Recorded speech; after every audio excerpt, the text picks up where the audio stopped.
Hello there and welcome to another one of our Lexical Lab 1 Minute English videos. If you enjoy this video, make sure you subscribe to our YouTube channel and check out our website www.lexicallab.com to find out more about the online language classes we offer.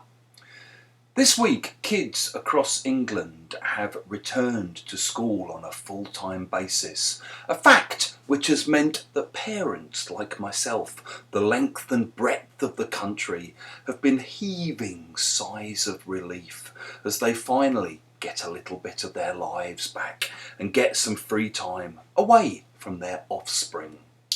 This term, my 9-year-old son has been told he's going to have swimming lessons every week.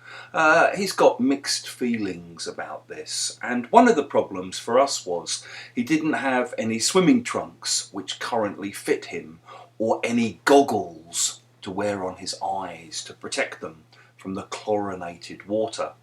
So last night we spent about an hour browsing online, looking at hundreds of different goggles for 9-year-old kids.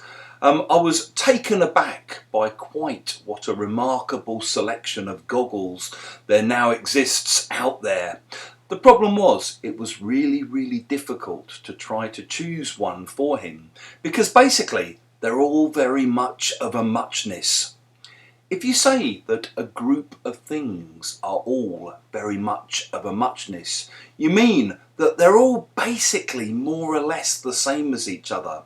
There's no real big differences between them. And as a result, it can be very hard to choose one out of the group. You sometimes hear it used when people are talking about political parties. You know, there might be 3 or 4 main political parties in your country, but you don't know who to vote for because they all seem very much of a muchness. There's nothing really that distinguishes one from the other. You might also sometimes hear it used about football players.